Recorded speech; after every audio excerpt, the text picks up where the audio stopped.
here. I'd like to welcome everybody to the I-29 Moo University and Northern Plains Forage Association webinar series. Continues today with a variety of forage topics, including an overview of using forage to meet nutritional requirements of small ruminants, short course on the economics of grazing heifers, and then our monthly hay market report. For those of you who are new to the system, we will in fact go through and have the presentation from each presenter, and then we will throw it open for questions. Our first presenter is Jalen Whaley. She serves as the SDSU Extension Sheep Field Specialist. Her programming primarily focuses on supporting beginning producers, direct marketing, and wool evaluation. Before moving to South Dakota, she earned her master's degree in animal science at the University of Wyoming and coached the Albany County 4-H wool judging team.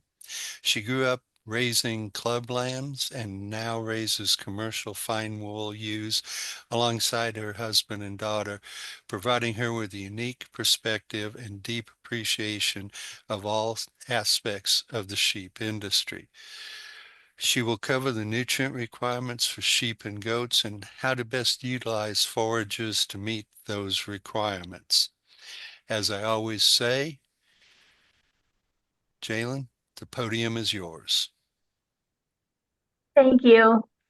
Yeah, so I am the sheep field specialist here in South Dakota and based largely on the western side of the state. And as you heard from my bio, have really been raised more so in the Intermountain West. And so tonight, I'm not going to do a deep dive into maybe specific forages, but really talking about how do we meet those nutrient requirements and stay out of getting in some kind of a mess with some of our nutritional diseases and small ruminants as well. I'll also caveat this with obviously, as you can see by my title, I am a sheep specialist, but I get a lot of goat questions too. And so I do my best to sprinkle in some goat information in there as well. But just keep in mind that most of the things that we talk about with sheep are applicable to goats as well. And so with that, I think the first thing we have to think about when we are determining forages, and whether that be standing forage or harvested forage, is the natural grazing preferences of our small ruminants and where they fall in terms of being a bulk grazer. So are they eating predominantly grass like our cattle are? Our sheep we consider more of an intermediate selector, depending on the time of year, depending on the forages available. Sheep are going to be a lot more flexible in their diet composition. And then on the other side of that, our goats are considered a concentrate selector. So they're going to be out grazing and selecting for primarily forbs and shrubs, and in particular, the very nutrient dense portions of those plants. And so even when we're providing our livestock with a harvested forage, those grazing preferences still really do shine through. We often see goats and sheep are extremely picky when it comes to their diet. Sometimes they'll sort pretty heavily, but it all goes back to just keeping in mind what the preferences are as those animals. We're originally designed or created to be a grazing animal. And so as we move through looking at some of our nutrient requirements, again, a lot of these, or I should say all of these tonight, are going to be in reference to sheep. And so when we're thinking about goats, they have a much higher metabolizable energy rate than sheep do. And so their energy requirement is higher. And so just keep that in mind as we talk through these things.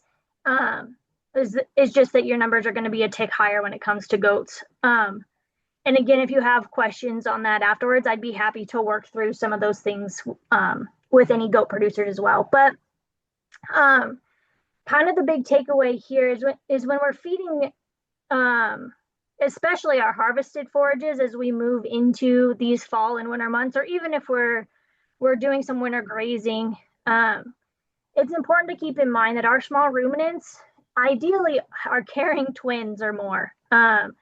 That's where we hold the advantage, especially when it comes into things like our return on investment or even just covering our annual costs, is having a twin bearing or even triplet bearing in some cases ewes and does. Um, but what we have to keep in mind is that our dry matter intake increases fairly significantly as we increase both the body size of our females. Um, we see this a lot as we work closer with those dairy breeds on the goat side are going to be a little bit bigger in body weight. Um, and the growing show industry again is going to have larger mature ewe and doe body weights. And so as we move through late gestation, early lactation, our dry matter intake increases fairly significantly. And so we want to make sure that that dry matter is nutrient dense as well. And so we want naturally, our sheep in particular are extremely seasonal breeders, which comes from the fact that our peak forage quality really does happen in those late spring, early summer months. And um, again, a lot of my references are based on Western South Dakota, my experiences in Colorado and Wyoming. So I know that shifts a little bit depending on where you're at in the US. Um, but that seasonality was really to make sure that those animals are having their lambs and kids when our forage is at the highest quality as well. And so as we start to adjust that, whether that be doing some fall lambing or kidding to meet some different markets, we really have to think about where are our ewes and does at nutritionally. That late gestation, early lactation period becomes extremely critical. And so we need to make sure that our forages then can meet those demands. The one thing that I really, I guess, encourage as we look at more either multi-species type systems. I've gotten a lot of questions on incorporating sheep and goats into a cattle operation, simply because it's a lot cheaper to get into some ewes or does right now. But the cool thing is that because of our production cycles, especially if you're early weaning, those animals have the potential to spend about 25% of the year in a maintenance diet. And so if we can time that with some of our lower quality forages, so like our winter fall period, we can actually save quite a little when it comes to our grazing costs. And then as you can see here, obviously those ewes and does spend a pretty significant amount of the year as well in both early gestation, which fortunately, according to the research, we don't see a whole lot. I shouldn't say we don't see a whole lot, but you see less of a nutritional impact on fetal development in early gestation, but it comes vital in late gestation. And then as we move into early lactation, we want to make sure that protein and energy in our forages is staying high as well. Switching gears here a little bit to crude protein. As we move through the year, so I guess flipping the script here to more of our spring and summer seasons, most of the time our cool season grasses in the spring when we are lambing do meet our ewe nutrient requirements. And so here you can see as we move into kind of that pre-boot and seed set period of our cool season grasses, that's kind of when we're targeting to lamb, at least if you're lambing on pasture. But as soon as we kind of get into that late July, mid-September timeframe, most of our grasses are gonna, and I would say this is true not only for our cool seasons, but as those plants become dormant, we're then not meeting even a maintenance requirement for those animals. And so I'm a big proponent of doing regular forage testing and seeing, okay, do you have an energy, or do you have a protein problem, or do you have both? And where do we need then to potentially supplement our flock?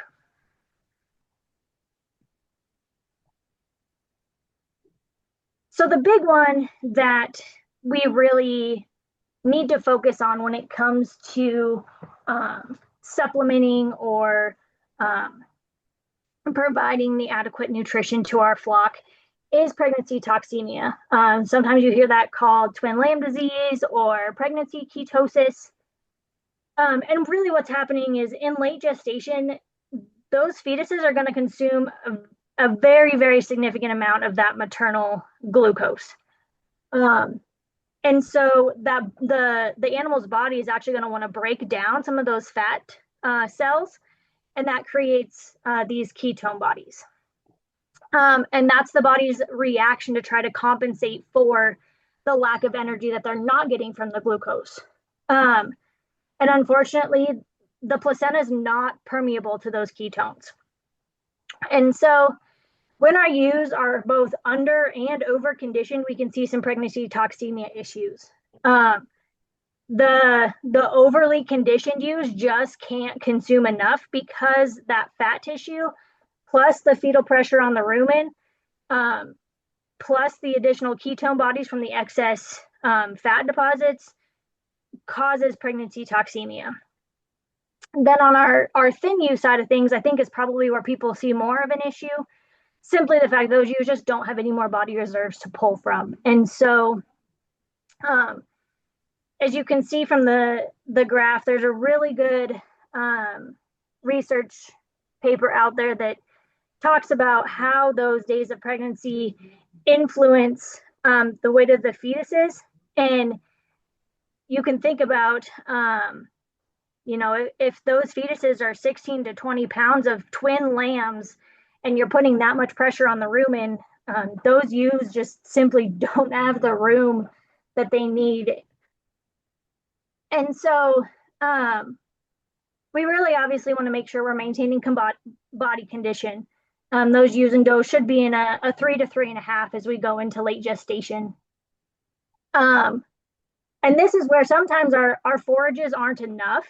We want to make sure that we're supplementing some kind of an energy supplement. And so there we're looking at, potentially 1 pound to 1.5 pounds of something that's a high total digestible nutrient grain. So corn, oats, something like that. But when it comes specifically to our forages, one thing that helps significantly is to decrease that particle size. And you'll see ewes and does sort through really stemmy alfalfa, low quality grass hay, just to try to decrease that particle size. But if we can grind it, you can actually increase feed intake in late gestation 20 to 50%. And so that just allows that ewe to actually be able to have that intake.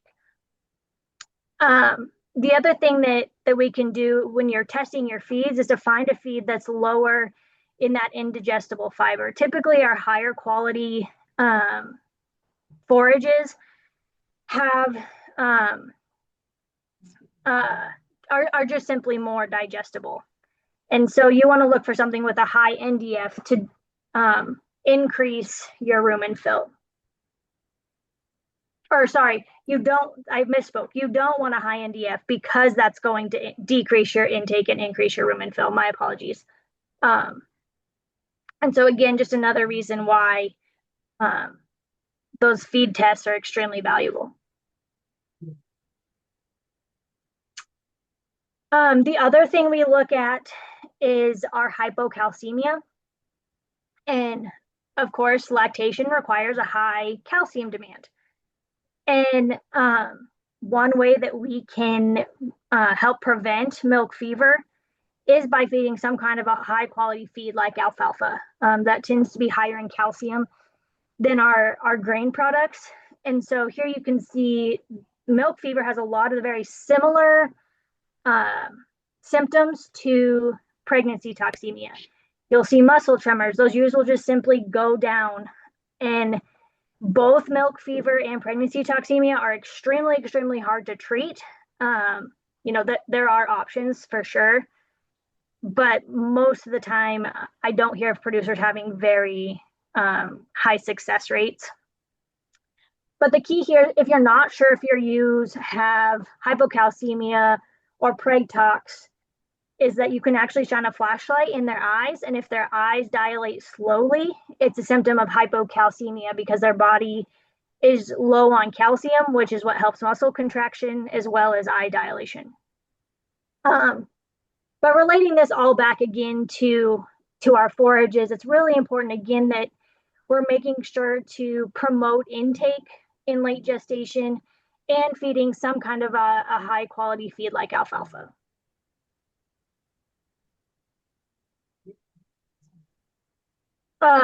Switching gears here, I guess a little bit, we've talked a lot about our mature ewes and pregnant ewes, but switching gears, our forages are also extremely important when it comes to rumen development in our young lambs. And so it's common to provide some kind of a creep supplement, but I'm a big proponent of also providing some kind of a forage. Even if it's a low quality hay is better than nothing, but obviously to promote lamb growth, we want to make sure that they're getting a high quality forage there as well. But really, what it comes down to is just making sure that that lamb has the capability later in life to, I guess, have a healthy gut system. And so Penn State has a really great example of what happens. This is in calves in particular, but when those animals are on a milk only, a hay and milk, or a milk and grain diet. And so what you can see is if we were to just do milk and grain clear over on the right, you have almost like an overgrowth of those rumen papilla. Whereas when you have just the dam's milk and hay, you don't have quite enough of a papilla development in order for them to actually be able to better absorb those nutrients in the rumen. And so that's why it's extremely important as we look at our growing lambs that they're provided some level of forage as well. And what's interesting is, to me, I think, is looking at, we focus heavily on the rumen.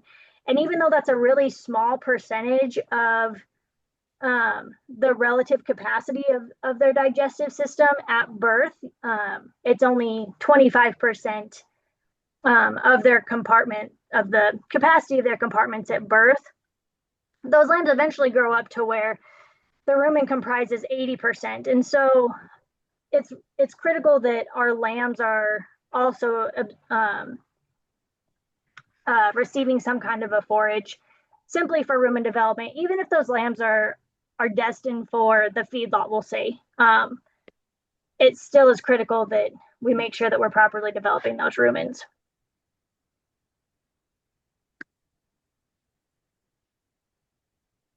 So switching gears out of maybe nutrient requirements specifically, if you're in the small ruminant world, you're probably accustomed to hearing the fact that we have a lot of issues with internal parasites in particular.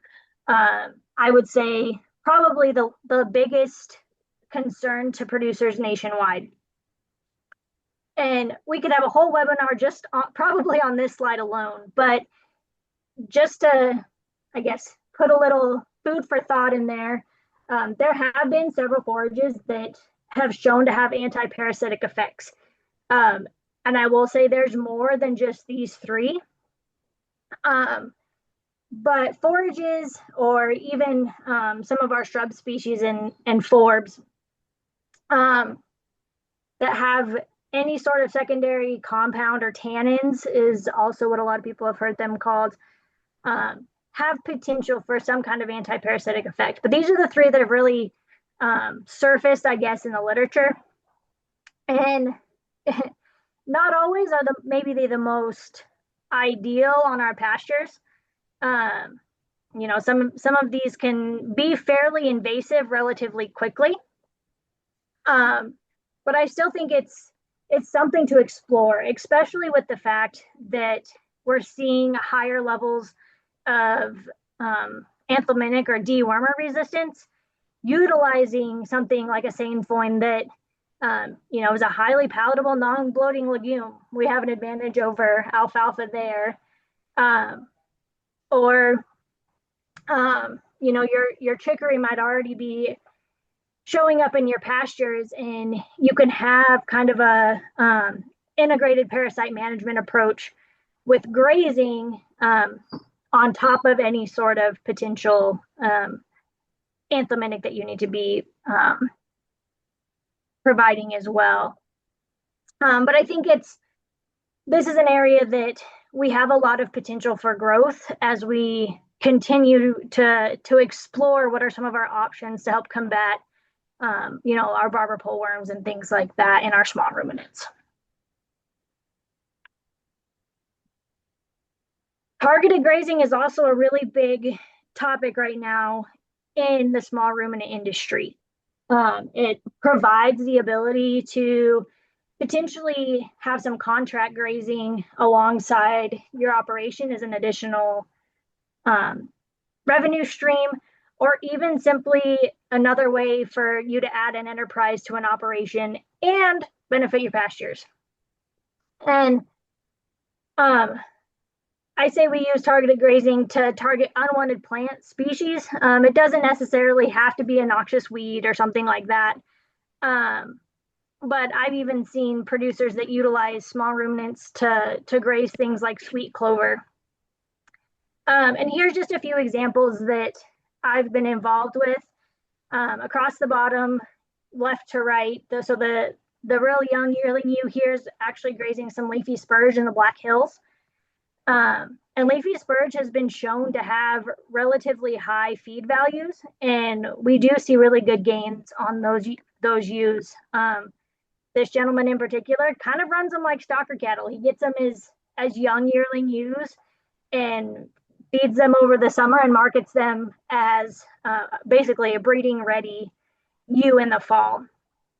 There's also been some research done here at SDSU with goats and eastern red cedar encroachment. And those goats do a tremendous job of setting back eastern red cedar. And then on even maybe a not necessarily a quote unquote problem species, but even looking at things like I mentioned, the sweet clover, our ewes in particular go out and graze some of our heavy sage pastures. Or on the far right, those sheep have actually been trained to graze buckbrush and do a fantastic job. But aside from just the pasture benefit, in most cases, our forbs and browse tend to be higher in nutrient value year round. And I'll talk a little bit more about some of that as we roll into this fall and winter season. Some considerations for grazing those dormant forages. Because you can see, so this study on the right was actually done in Wyoming. But the big takeaway here is that as you look down that list, our grass species on winter range are pretty low in crude protein. And as you move into those shrub species, in some cases, the previous literature has shown sheep to graze even up to 80% of their diet as a shrub in the winter. Things like sage or our saltbrush are 11, 12, upper 12% protein. And so with rangeland being such a lower cost compared to our purchase feeds, I'm a big proponent of grazing those dormant forages as long as you have that plant variety. And I really encourage that on the targeted grazing side too, is to go out and take a good survey of what's out there, what plant species do you have, and then really be able to adjust from there. And so if those sheep or goats are in a maintenance ration and we can graze them on these dormant forages, I think it's a huge opportunity to reduce our expensive feed costs. But I think we do have to go back and not to beat a dead horse, but really know what's out there when it comes to our forages. Can we simply supplement, or are our pastures to the point where we need to do a complete substitution? And that's where we can start looking at some of our other forage options, our harvested forage options. Um, and so with that, here's my contact information if anybody has any questions. But I think all in all, small ruminants do a really good job of being adaptable to their climate and to what's out on the rangeland. And so it's a huge missed opportunity if we are not utilizing our forages in harvested or grazing. But yeah, I will guess I will end there. So Jalen, we do have a question that came in from Nancy. When forage testing, what value and number NDF would be considered a low value? um, that's a really good question, and I usually have my cheat sheet next to me. Nancy, if you shoot me an email, I will get back to you on that one, because I don't know it off of the top of my head. So I apologize for that. Okay, we're going to go ahead and get into our next speaker. Folks, you can go ahead and put your questions in the chat box or just hold them till the end. We're a small group and we'll go ahead and be able to ask questions. Our next presenter is Larry Trannell. He's an Iowa State University Extension dairy specialist, and he's going to discuss economics of heifer grazing. Um, he's got a world of experience grazing animals in the organic area. So Larry, podium's yours. All right, appreciate that, Fred. Yeah, so when we take a look at grazing, I guess we're kind of looking at different economic opportunities for younger producers, what our industry is looking at. I've been grazing heifers actually for quite a while. So when we take a look at some of the opportunities there, is I think there's a lot of dairy producers that sometimes maybe just don't quite understand what an opportunity is to actually have somebody else raise their heifers. They're raising a lot of these things in confinement. A lot of research out there that I'll try to kind of share that basically when you start taking a look at a heifer raised in confinement is not going to be the same as a heifer that's actually raised out on pasture. So when we take a look at the goals of raising heifers, how do we reach some of these goals, and how does grazing kind of fit in with it with some of the research that we have? So the expenses on a dairy farm tend to be feed, labor, and replacements, and even those replacements tend to have a lot of feed and labor attached to them as well. So we realize when we take a look at, especially the feed costs, how do you just reduce the cost of what it costs to actually raise a dairy heifer? So one of the things we can do is try not to raise more than you need. But what happens sometimes is we tend to run short sometimes if we all sell too many. A few more might die or just not make the milking string at the point. So to reduce the age at weaning, and so when we take a look at one of the biggest goals is just to make sure that these heifers double their birth weight in the first 56 days. Reason for that is they're developing cells in their udders that if they don't develop them in the first 45 to 56 days, they're never going to develop some of those milk secretion type cells. And then we want to try to increase the growth rate, especially early on.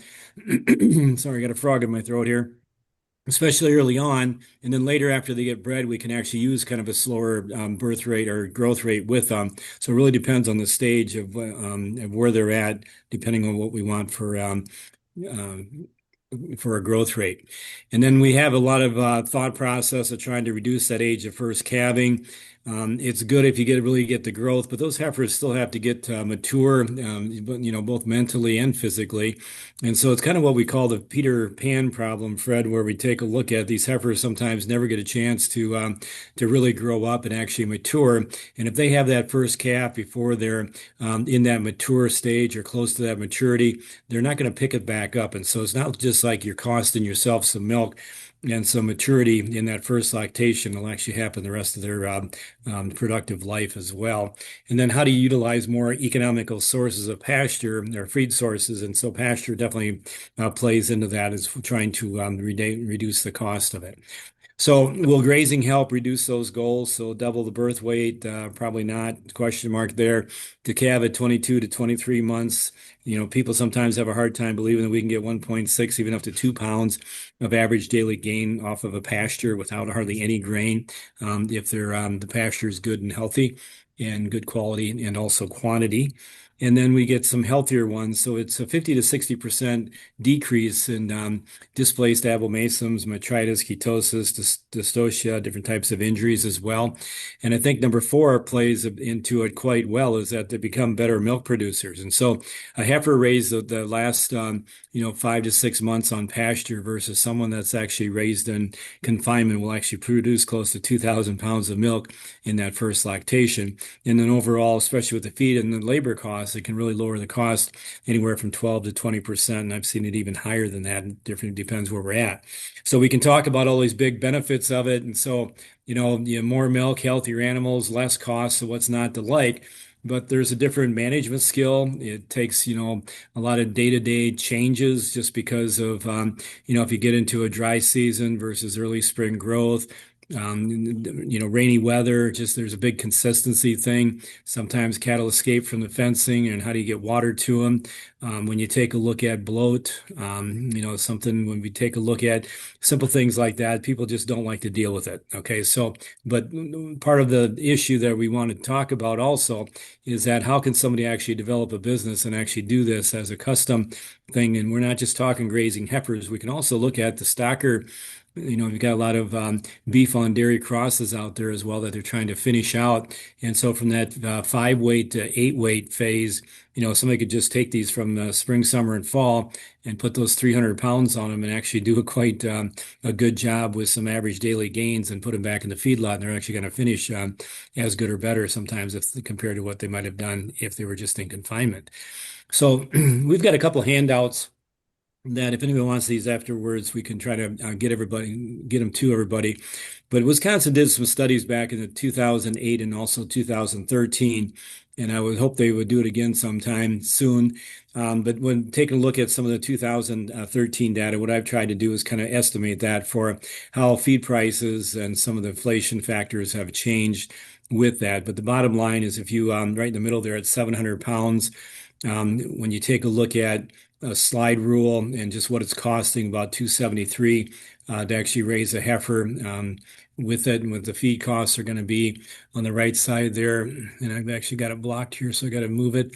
So the feed costs are about $1.35, and the other costs are about $1.38. And so when we take a look at feed costs being about half, that's actually true at this point in time because feed prices are actually quite low as we speak. But when the feed prices are a little bit on the higher side, I mean, it's not too far-fetched for those feed prices to actually be up close to 2/3 of the total cost of raising the heifers. So when we take a look at kind of that sliding scale, so in the kind of the gray greenish box, can't tell exactly what color it is, on under 2005 here right in the middle. So that's basically a slide. So for about every 100 pounds of an animal as it gains 100 pounds in weight, there's about a 15-cent slide both upwards and downwards until we get into that breeding phase right here, where you might see a 25 or 30-cent slide per 100 pounds of animal. So I just try to put that together just to kind of keep it, so I can kind of keep it in my head when people ask about what does it cost to raise a heifer. And if you just remember that the middle is about 273 right now, 15-cent slide down, take care of the breeding. That's basically kind of what we're after there. So when we take a look at, putting these things out on pasture, so I think one of the biggest things I would take a look at is that with corn prices and soybean prices, everybody knows how to produce that stuff. And there's a kind of a glut on the market right now, or there's some other alternatives or better opportunities for your land. Even if we have land prices in that $300 to $400 an acre. So this one, I actually have a land rent about $325 just to show that, like on my, excuse me there, where I'm sitting here in Southwest Wisconsin, $300 to $400 is nothing. But can I make more money putting my top land into grass and actually grazing heifers on it compared to trying to raise corn or soybeans? And I think the answer that I tend to come up with is that yes, I can. So when you take a look at crop budgets, nothing can really beat corn silage. Then when you start taking a look at alfalfa versus pasture versus and about anything else, corn for grain or soybeans, that pasture actually competes a lot better than what most people tend to think it is. So on the right side here, we just kind of have a little bit of a spreadsheet put together in regards to what it's going to cost to fence this. And most of that fencing is just high tensile fencing. The watering is just, water lines that are going through these pastures. People tend to have a UTV, what's going to cost for gas, fertilizer, or gas and fuel, and then fertilizer, seed, land rent. Like you can see, I've got that in at 325, how to develop a lane, how many pounds of grain. And so when you take a look at these smaller heifers, they're going to use anywhere from maybe 1 to 3 pounds of grain if it's high quality pastures. If it's not high quality pasture, it's probably going to be in that 4 to 6 pounds of grain. And at that stage, yeah, you might not be quite as good, as a grazer, just trying to get the economic benefits. But if we can take a look at some of these rations where we got very high quality pasture going into it, especially with these older animals that are bred already, you can actually pretty much get by without feeding hardly any grain. And so a lot of times when I was grazing, yeah, I might feed them a pound or pound and a half every other day. And it wasn't for the energy, it was actually just to get the mineral into them, or some things that work as a blow guard or whatever. So the pounds of gain per acre, we've got it in here about 1.7 pounds. So when you take a look at anywhere from 1.5 to 1.8 acres or head per acre. So you're taking a look at, the 700 to 800 pound, these bred heifers on there. And so it's kind of a pretty good thing. So if the gain is only worth $1 a pound, and so these 1,300 pound heifers, if they're selling for $1,300, that gain is worth about $1 a pound. And so even there, after I take out just take a look at a return to both my land and labor at $419 an acre. And so that break even per pound of gain is about $1 per pound at land cost of about $3.25. The break even per head per day, if you're just going to charge on a per head per day, is about $1.70 for this 850 pound heifer. Now, if that gain is worth, say the heifers are actually worth $2,600, which is probably still on the light side or whatever, so $2 a pound of gain.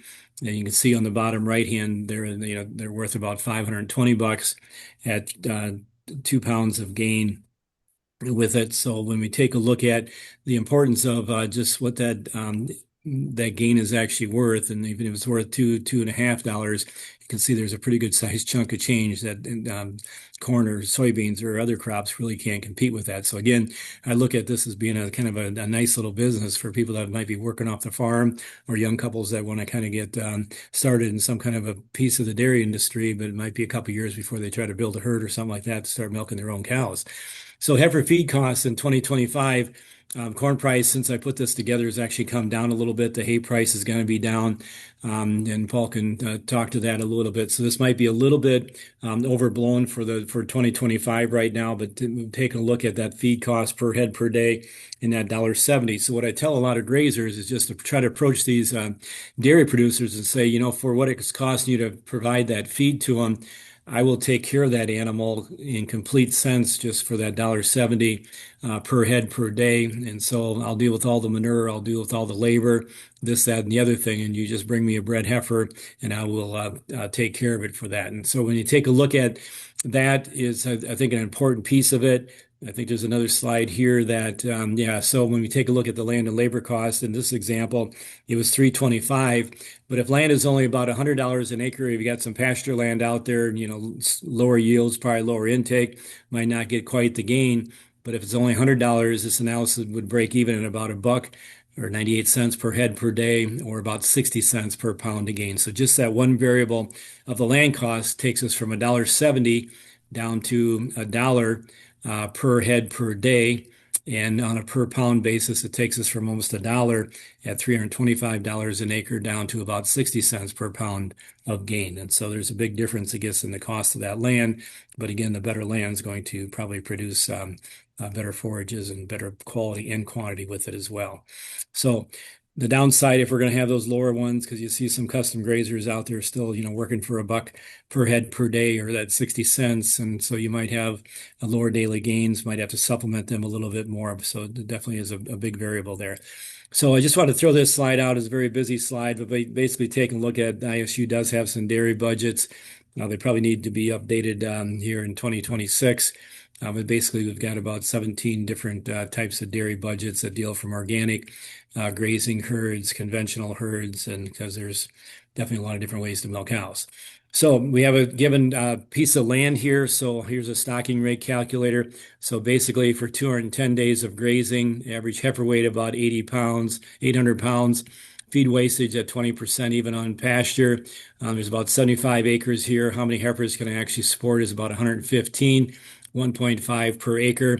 So how many tons of supplements are going to go into it? What am I going to get for production off of land? So it's just a small little calculator that I use if I have a land base that we're going to be talking to, working with a producer on what can we use to, how many heifers can we actually put on that piece of land? So definitely have some estimations and sometimes, but we definitely try to be conservative as we do that as well.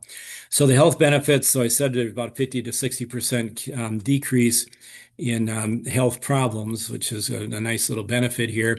So from continuously grazed pastures to rotationally grazed pastures. So grazing in itself, whether rotationally grazed or continuous, they both had some pretty good size uptakes compared to heifers raised in feedlot.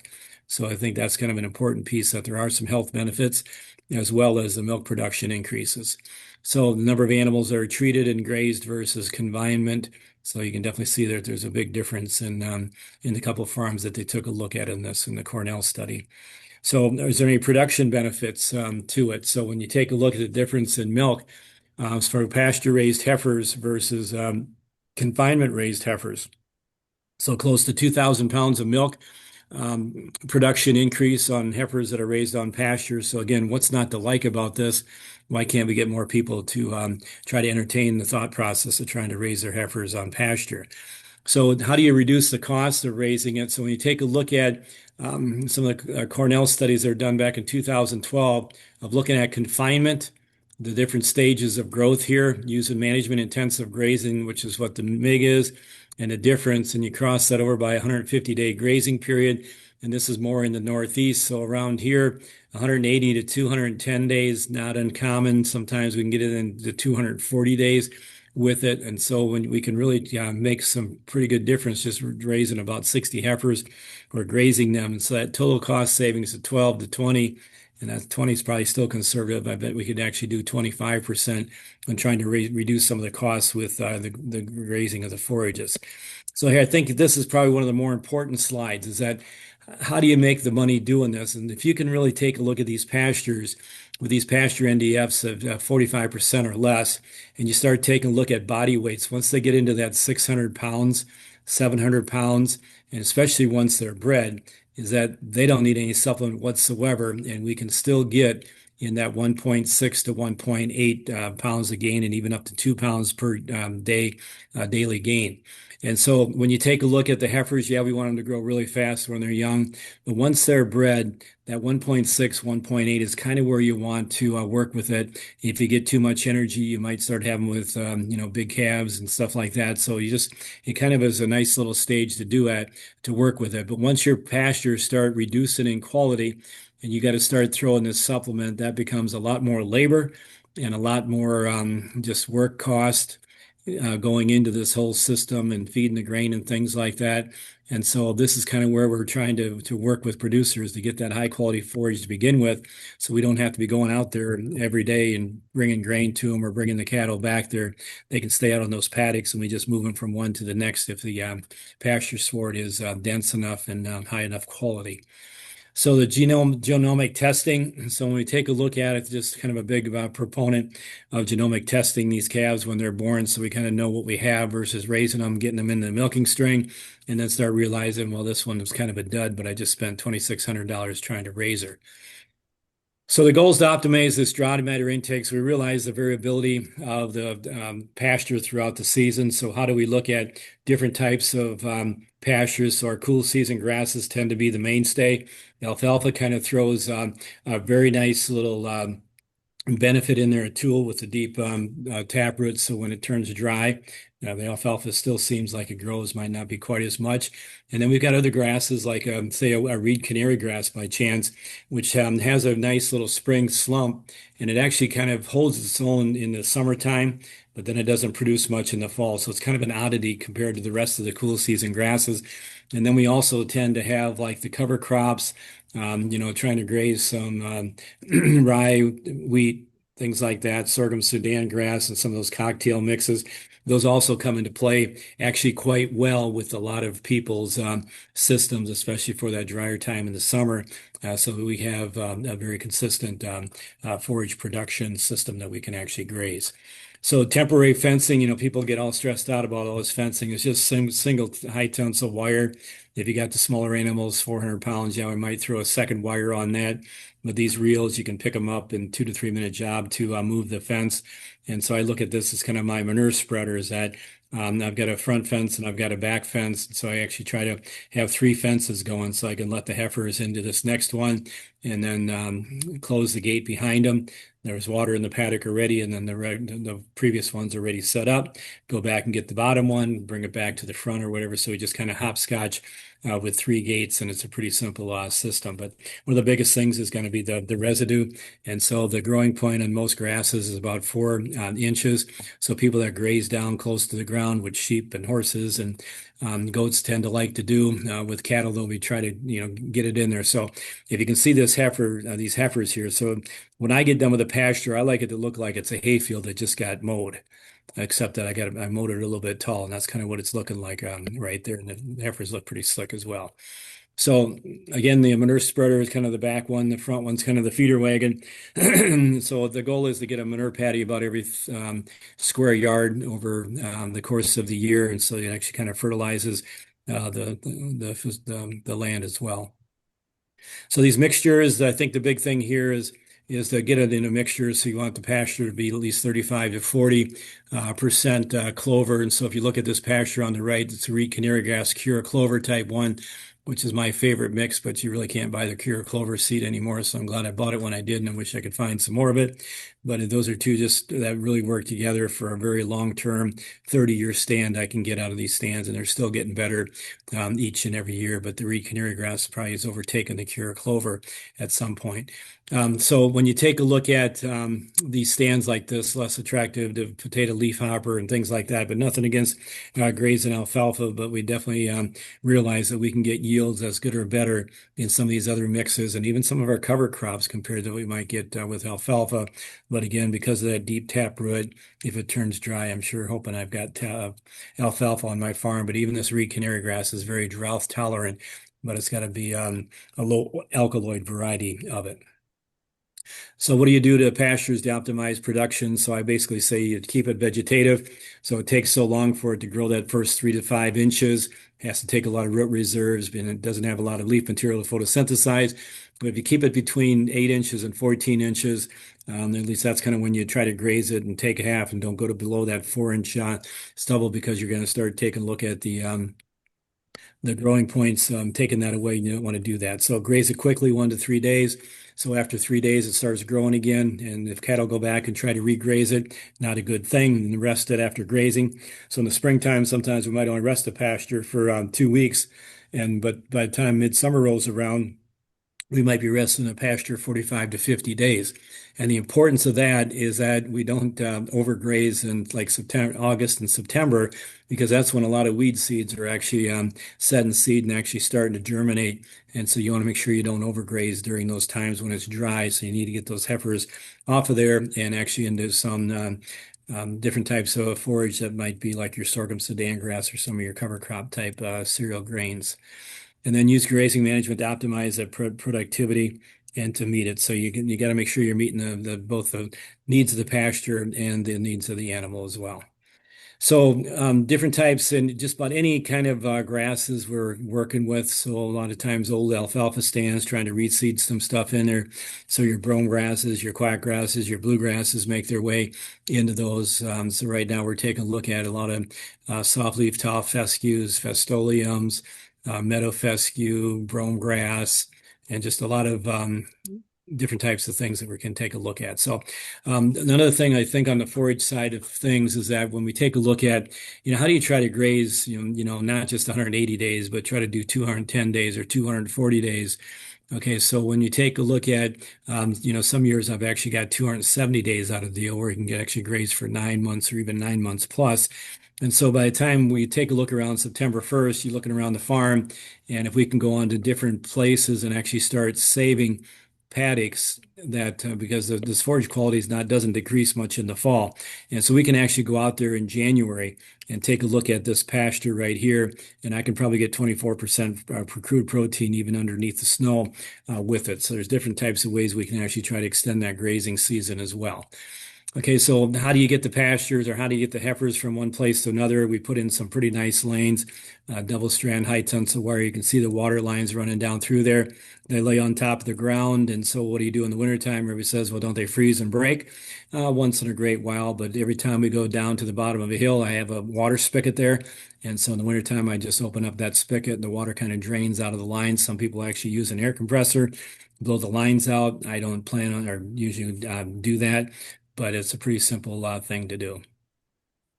So when we take a look at these lanes, it's basically just using highway fabric underneath the lane, and then there's about 6 to 8 inches of some kind of either gravel and then limestone on top or whatever. And we try to slope this lane and put water bars. You can see in the top right here.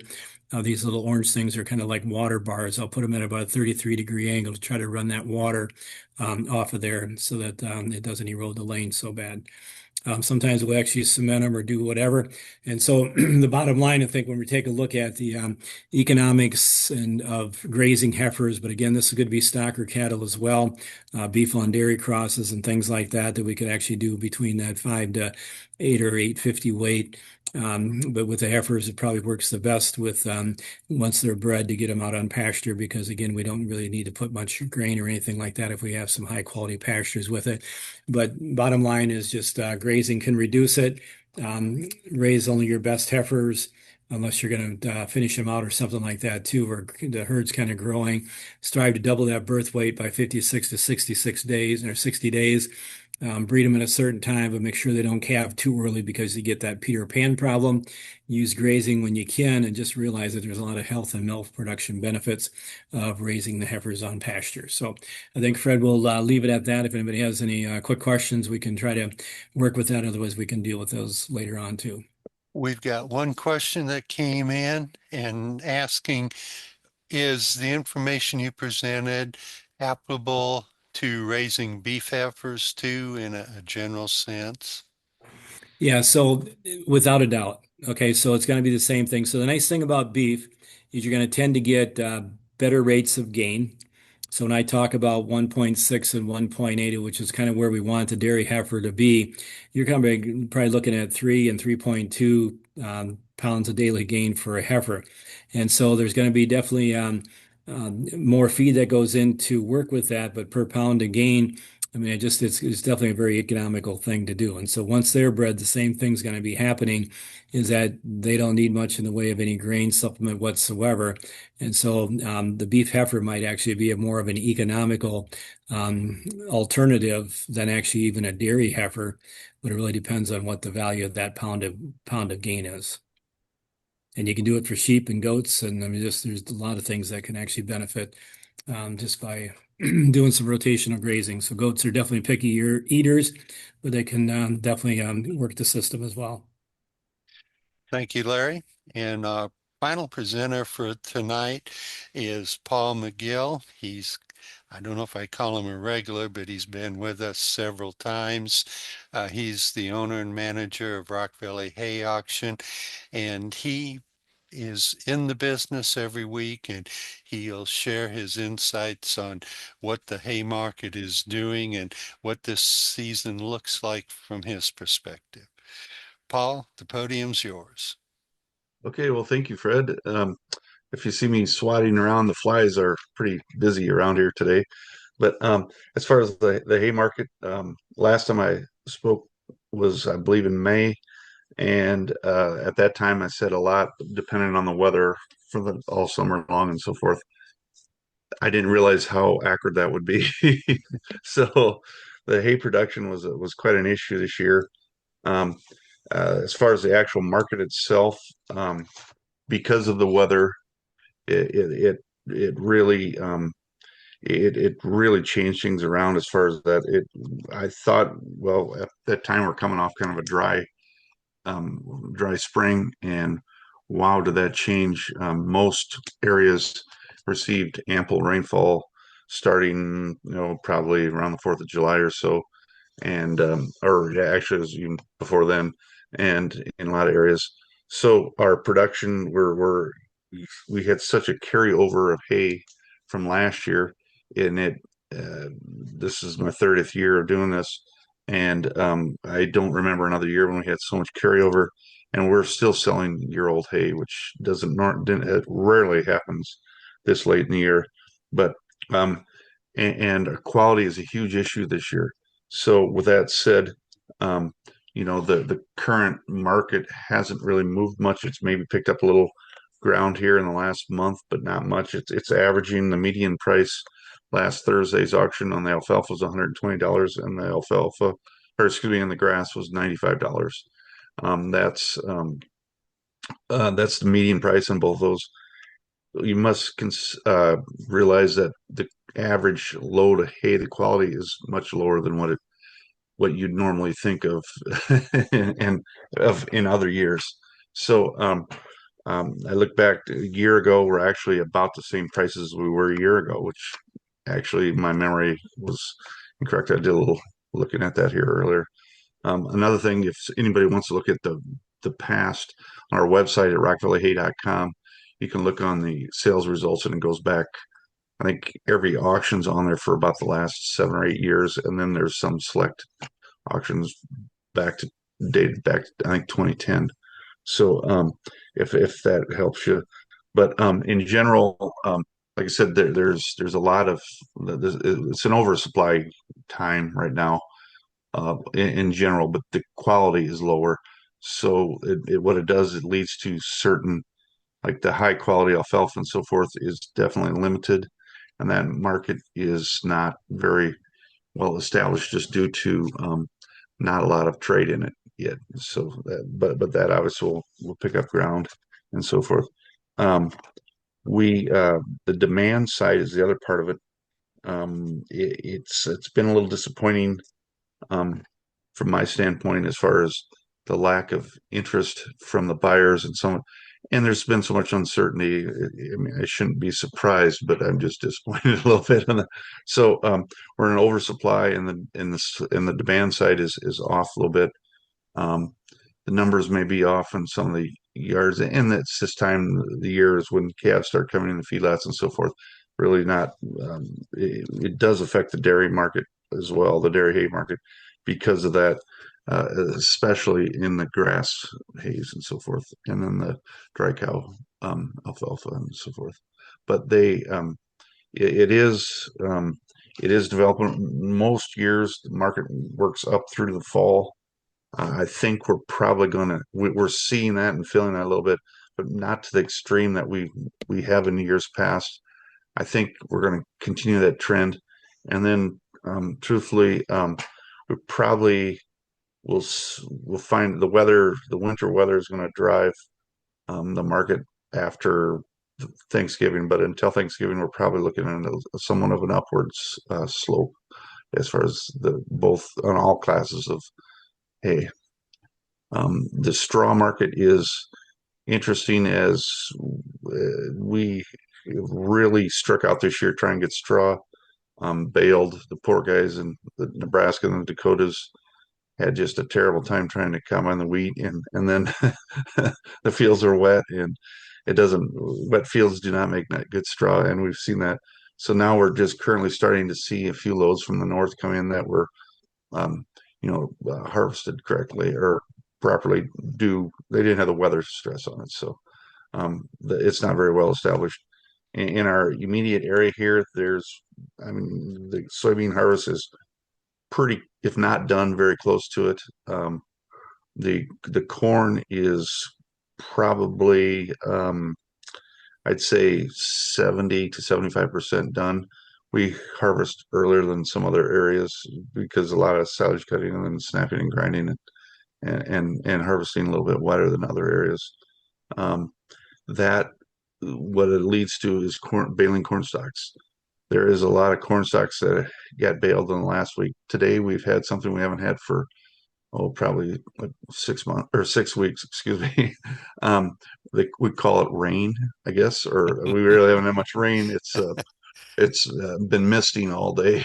I don't think we've had a half an inch, but it sure has been miserable all day and wet and cold. But anyway, so that will change that somewhat. But in general, it looks like it's going to be dry enough and early enough in the season to get a lot of corn stalks baled, which will affect the lower quality of the hay market, and usually inversely or negatively, I should say. But it you know, all I've learned over the years is you can't figure out anything because nothing ends up the way we figured.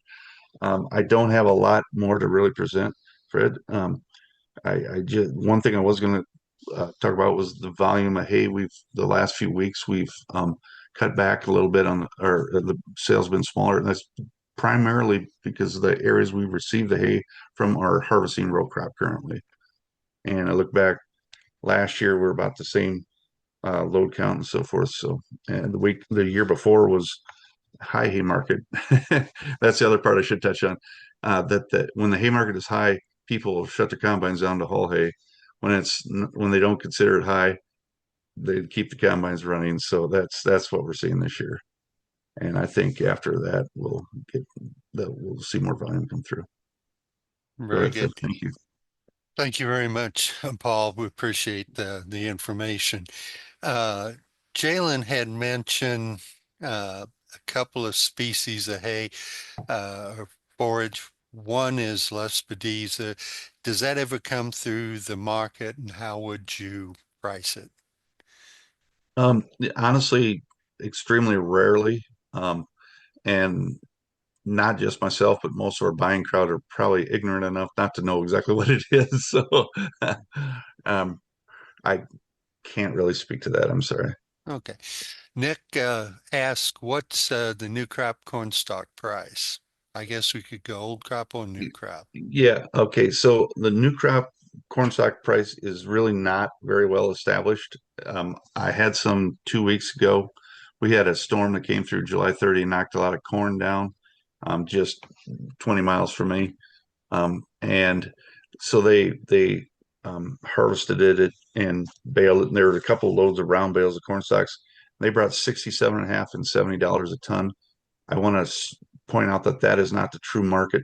That's because we didn't have, I mean, it was a unique item at the time. Now there's corn stalks everywhere, and we really haven't seen it. I think this week will be the first week we really see any corn stalks come in of any volume. I do have a couple loads of squares here for Thursday. Very good. Larry, I've got a question came in for you. Are some breeds better than others at being grown in a grazing system? Yeah, so when you take a look at so people always say that the colored breeds on the dairy side of things tend to graze a lot better, but I would have to say that I have, as long as it's good quality pasture, I really haven't had any problems with the with Holsteins on it as well. So I think all your dairy breeds are actually pretty adept to it. You do have kind of a benefit with the beef breeds just because they do have those higher average daily gains. And when you take a look at relative to their forage intake, I mean, they just genetically bred to have some pretty serious gains. And so with the beef breeds, I would tend to say that you probably even want higher quality pastures with it, just because that's their goal. If we're not growing them for milk production, we're growing them for meat, and that's kind of what they're bred for, is to have those gains. But I think breed wise, it just yeah, you're anything that's a colored breed, they always say tends to be a good grazer. I guess partly because they're more heat tolerant, and so the Holsteins might not be quite bred as well for it. But I've never had a problem even on some of the heat. If that's their diet, they're gonna do. So the best cows in the confinement type operations do the best in grazing as well, just because it's dry matter intake and dry matter intake and dry matter intake. Thank you. Jalen, question came in. How sensitive are small ruminants to molds? Yeah, good question. That was one that, um, we've received a lot of rain here in the Dakotas this summer too, and they are definitely still sensitive to those molds, especially when it comes to breeding season and gestation. Some of those have been linked to poor conception rates on both the ewe and the ram side of things. Your rams not having nearly the fertility. And then, of course, kind of like our cattle, it will knock kids and goats out of ewes as well. And I can definitely look up those values in particular, but they are still sensitive um, to those molds, I would say predominantly during breeding season. Very good. I'd like to ask if folks have a question, if they want to go ahead and just unmute and ask the question. Be more than happy to get the question direct. I'm not seeing anybody unmute. Uh, can you feed ensiled forage to small ruminants? Yeah, you sure can. I think there's a misconception that there's a lot of things that you can't feed to small ruminants. And I think industry wide, we get stuck on corn and alfalfa, and that's what we feed them. But I think there's a lot of opportunities for other things. I would say here within the last 5 to 10 years, we're seeing a lot more small ruminants on things like distillers grains. I had a producer asking about feeding. He does a really good job finishing some lambs on earlage. And so I think people get hesitant thinking that sheep and goats are a lot different and they can't eat the same things as cattle. Um, the only really thing we have to watch more closely is copper levels with our sheep. They are susceptible to copper toxicity at levels above 15 parts per million. But other than that, nothing is really out of the options for small ruminants. Very good. I'd like to remind everybody that this program has been recorded and will be available in about a week on the I-29 Moo University website. We appreciate everybody attending today and appreciate my presenters. A lot of great information. We'll start with Paul. Any last comments, take-home messages you want to share with the folks listening? One thing I should maybe touch up is the person that asked about the corn stock price. My honest guess is we're probably going to, when the smoke settles, we're going to be looking in that $50 to $55 a ton range on that. I don't think it can probably be a whole lot higher than that because of the low grass prices. Larry, final comment? Yeah, just kind of just mentioning that for people that are interested in grazing, don't be afraid to give us a call to kind of take a look at what you might have to try to set a system up. And I think as we take a look, especially in those dairy areas, and Fred, I always think of your territory there in Western Iowa, a lot of those heifers are moving long distances to get raised. And there's a lot of pastures just south of you there in Iowa and different places that, again, for young people that might want to start up a little business to try to get themselves connected to a larger dairy farm and see what they can do to try to reduce some of the costs for the farmer, but also, like I said, get the milk production benefits and the health benefits, and actually create a business for the young couple as well. Thank you.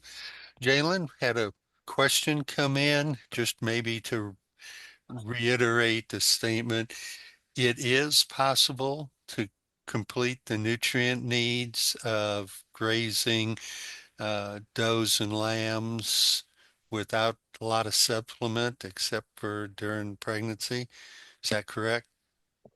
I would say on mature ewes and does, in maintenance, if they don't have a lamb or kid on their side, they're not lactating. Then in some cases, yes, you can meet your nutrient requirements in just a maintenance ration. Mhm. Right. Yep. Any final take-home messages? I think just kind of circling back to the idea that I think people think that small ruminants are drastically different than cattle, but at the end of the day, they're still a ruminant, and I think they hold a lot of potential, especially when we see a lot more beginning producers with smaller acreages. Small ruminants are a really good option. Very good. Again, thank the presenters and look forward to having folks come back next month when we do the same format, and it'll be an evening program. Thank you for attending. With that, I'm going to go ahead and send the program off.